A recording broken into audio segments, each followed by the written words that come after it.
Notre ami Maurice vient de gagner 10 000 $ que lui a versé son patron après une super année.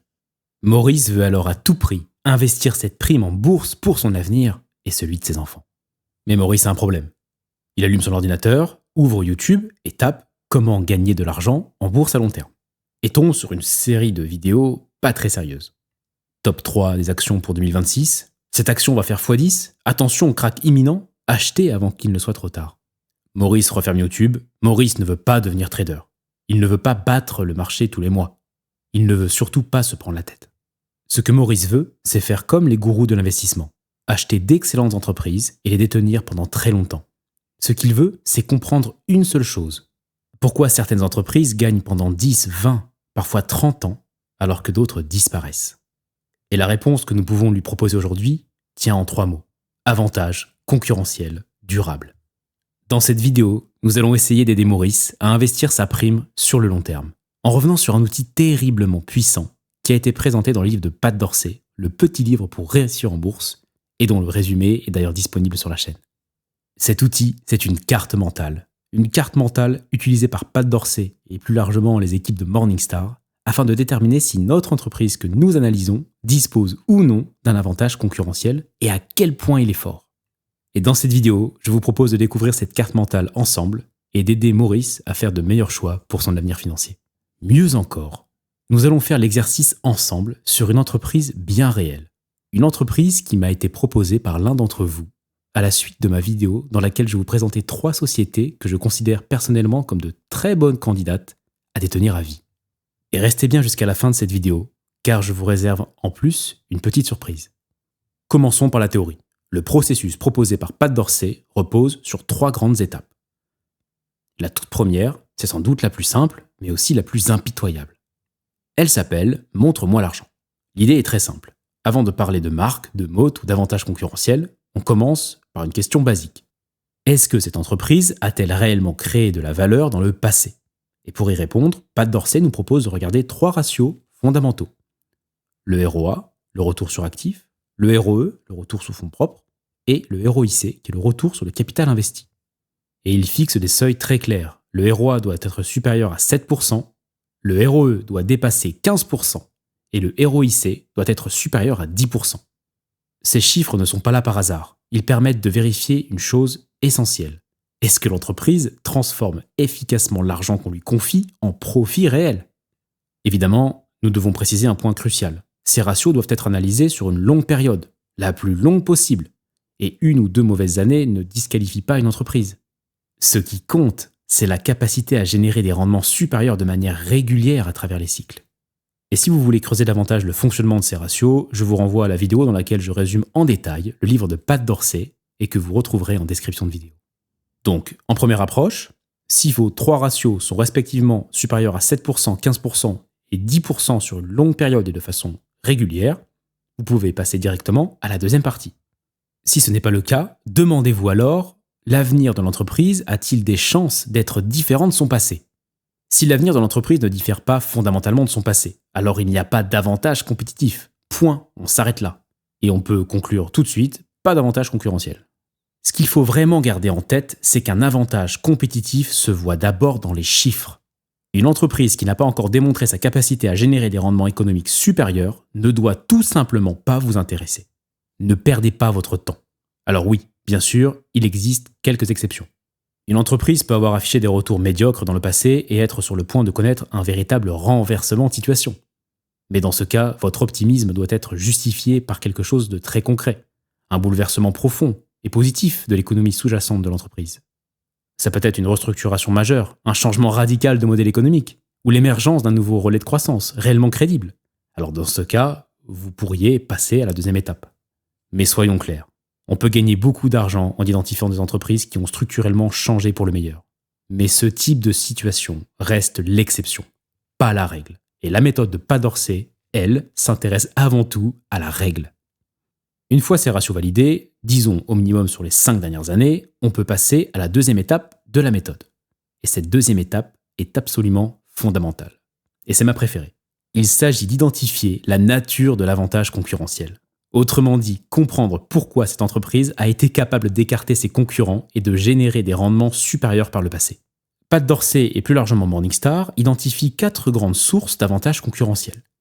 Il y a les coûts de transfert, l'effet de réseau, l'avantage par les coûts et les actifs incorporels. Et là, c'est encore un point crucial, car une entreprise peut afficher d'excellents retours sur investissement par le passé, sans pour autant disposer d'un véritable avantage concurrentiel. Parce que si vous ne réfléchissez pas à la raison pour laquelle ces rendements resteront élevés dans le futur, vous êtes en train d'investir en regardant uniquement le passé. C'est un peu comme conduire en se contentant de regarder le rétroviseur. C'est extrêmement dangereux. Et c'est donc à cette étape que l'on doit mobiliser tous les outils de l'analyse concurrentielle. Est-ce que l'entreprise bénéficie d'une marque forte, d'un effet de réseau, de brevets ou d'actifs difficiles à reproduire? Est-il coûteux, complexe ou risqué pour les clients de changer de fournisseur? L'entreprise dispose-t-elle de coûts structurellement inférieurs à ses concurrents? Et surtout, est-elle vulnérable à une rupture technologique ou à un bouleversement de la dynamique de son secteur? C'est ici que l'on passe des chiffres à la compréhension profonde du modèle économique. Soyons clairs, si vous n'êtes pas parvenu à identifier l'une de ces 4 sources d'avantages compétitifs, arrêtez-vous là. On considère que l'entreprise n'a pas d'avantage concurrentiel. Par contre, si vous avez su identifier un ou même plusieurs de ces 4 critères, on bascule à la 3e et dernière étape du processus. Et c'est sans doute la plus importante de toutes. Cette étape consiste à répondre à une seule question. Quelle est la force et la durabilité probable de cet avantage concurrentiel? Car tous les avantages concurrentiels ne se valent pas. Certains sont bien réels, mais relativement faciles à neutraliser. D'autres, en revanche, sont tellement solides qu'ils permettent d'anticiper des retours sur investissement élevés dans le futur avec un haut degré de confiance. Cette 3e étape est aussi la plus délicate. Pourquoi? Parce qu'elle est, par nature, plus subjective. C'est ici que l'analyse chiffrée laisse davantage de place au jugement, à la compréhension fine du secteur et à l'expérience. C'est dans ce cadre que les analystes de Morningstar attribuent une note à l'avantage concurrentiel. Soit il est nul, soit il est limité, soit il est étendu. Alors, en réalité, un avantage concurrentiel nul n'arrive jamais jusqu'ici. Il est éliminé bien avant, soit à l'étape 1, soit à l'étape 2. Et pour les 2 autres, limité ou étendu, tout dépend de la durabilité dans le temps. Si l'avantage concurrentiel est capable de résister pendant de nombreuses années, voire plusieurs décennies, alors on parle d'un avantage concurrentiel étendu. A l'inverse, si cet avantage existe mais reste fragile, plus facilement attaquable ou susceptible de s'éroder avec le temps, alors il est considéré comme limité. Voilà, le cadre est posé, la méthode est complète. Et maintenant, pour bien vous approprier ce processus, je vous propose de l'appliquer ensemble à une entreprise concrète. Une entreprise qui a été recommandée par l'un d'entre vous. Cette entreprise, c'est Fastenal. Fastenal, c'est une entreprise américaine spécialisée dans la distribution de produits dits de maintenance, de réparation et d'exploitation.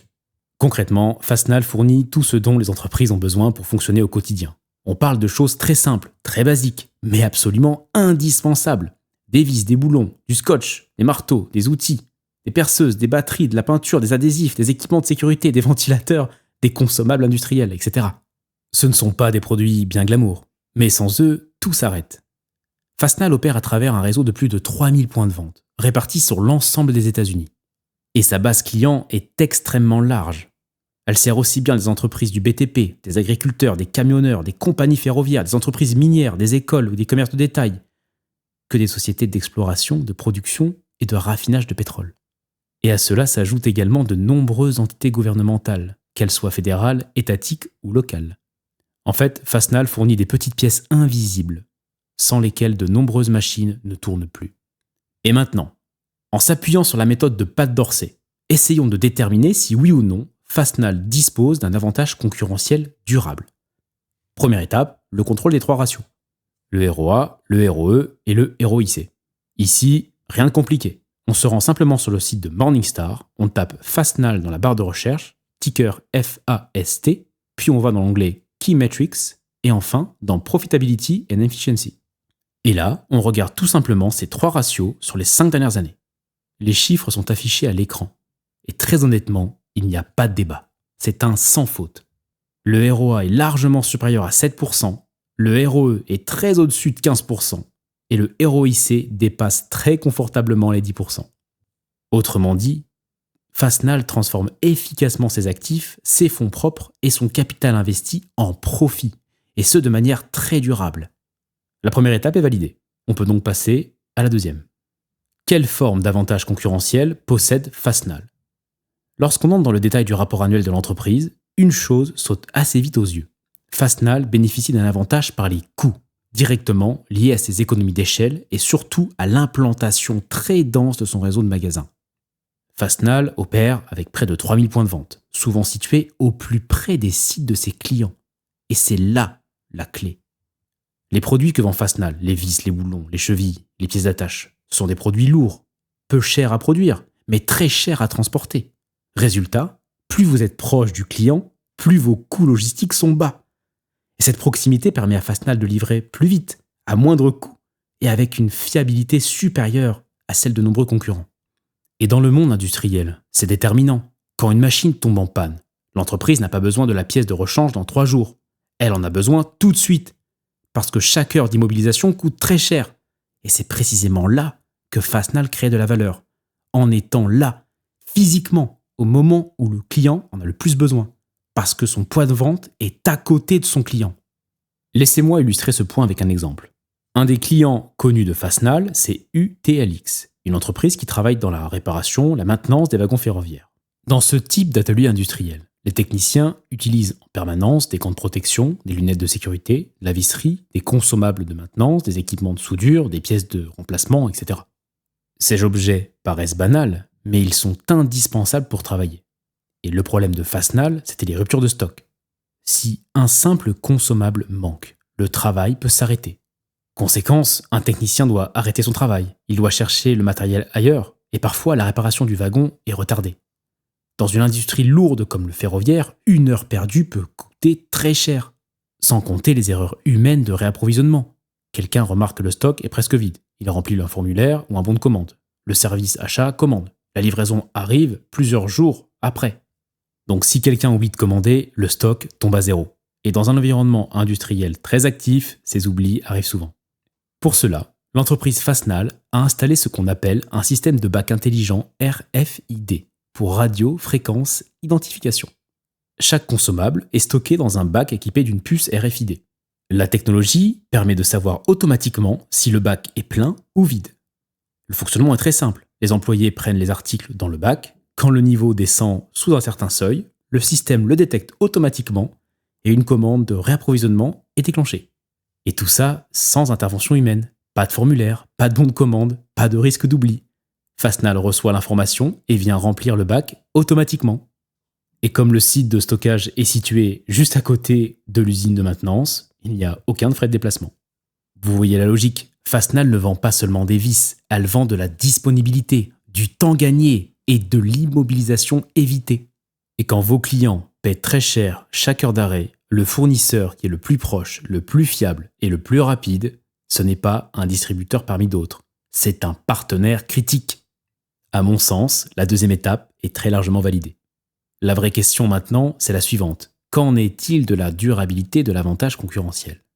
Alors sur ce point, Fastnal présente des arguments particulièrement solides. Avec environ 2 fois plus de points de vente que son plus proche concurrent, Fastnal bénéficie d'un avantage décisif par la taille. Mais surtout, elle domine des centaines de micro-marchés géographiques, des zones qui sont juste assez grandes pour faire vivre un seul distributeur local, mais pas suffisamment attractives pour justifier l'entrée d'un nouvel acteur. Autrement dit, ce sont des marchés structurellement protégés. À cela s'ajoute un autre élément clé. Fastnal exploite sa propre flotte de camions. Et ça, c'est un avantage majeur. Cela lui permet d'approvisionner ses magasins et directement les sites de travail de ses clients à un coût inférieur à celui qu'impliquerait le recours à un transporteur tiers comme UPS. Résultat, des coûts logistiques plus bas, plus de flexibilité et une meilleure réactivité. Et maintenant, faisons un petit exercice mental. Imaginez que vous souhaitez lancer aujourd'hui une entreprise pour concurrencer Fastnal. Il vous faudrait bâtir un réseau de distribution d'une ampleur comparable, investir massivement dans une logistique dédiée, et surtout accepter d'ouvrir des magasins dans des zones où la rentabilité est juste suffisante pour un seul acteur. Laissez tomber. Si vous me dites qu'il faut des investissements énormes pour des retours très incertains, autant vous dire que la barrière à l'entrée est extrêmement élevée. Moi, je n'y vais pas. Et c'est précisément pour cette raison que selon cette analyse, Fastnal dispose, selon moi, d'un avantage concurrentiel étendu. Et je vous rassure, ce n'est pas seulement mon avis, c'est également la note attribuée par Morningstar. Et si on revenait un peu à Maurice ? Maurice, au départ, il voulait investir, sans se prendre la tête. Il ne cherchait pas le coup du siècle, ni l'action qui fait x10 en 6 mois. Ce que voulait Maurice, c'était une méthode, un cadre clair, des outils pour prendre de meilleures décisions, plus rationnelles, plus calmes. Avec la méthode de Pat Dorsey, Maurice a maintenant une grille de lecture très simple. Vérifier si l'entreprise crée réellement de la valeur, comprendre pourquoi elle y arrive, et surtout déterminer si cet avantage a des chances de durer dans le temps. Et c'est exactement ce que l'on a fait ensemble aujourd'hui avec Fastnal. Alors, évidemment, je le précise, ce n'est pas un conseil personnalisé en investissement. Ce ne sont pas non plus des recommandations. Ce sont simplement des outils d'analyse, des outils pour mieux réfléchir, mieux structurer ses idées, et éviter de prendre des décisions uniquement basées sur l'émotion ou le bruit ambiant. Et maintenant, si vous voulez continuer à progresser comme Maurice, tranquillement, rationnellement, sur le long terme, alors j'ai une bonne nouvelle. J'ai quelque chose à vous offrir. Chaque mois, je vais décortiquer une seule entreprise en profondeur, calmement, rationnellement, avec exactement les méthodes partagées sur la chaîne, dont celle-ci. Pas pour vous dire quoi acheter, non, ni pour faire du bruit. Le but, c'est beaucoup plus puissant que ça. Vous apprendre à réfléchir par vous-même, comme un véritable investisseur long terme. Autrement dit, on passe enfin de la théorie à la pratique. Et ces analyses, je vais vous les envoyer gratuitement par email, dans la newsletter Page et Liberté. Donc si vous voulez progresser plus vite, éviter les erreurs d'amateurs, apprendre à analyser une entreprise avec méthode et recevoir chaque mois une analyse claire, utile et exploitable, alors inscrivez-vous à la newsletter via le lien en description. Parce que pendant que la majorité des gens consomment du contenu boursier qui les excite 5 minutes, vous pouvez commencer à construire une vraie compétence qui peut vous servir toute votre vie d'investisseur. C'est gratuit, c'est concret, et franchement, ce serait dommage de s'en passer. Alors inscrivez-vous via le lien en description et on se retrouve très vite sur la chaîne Page et Liberté.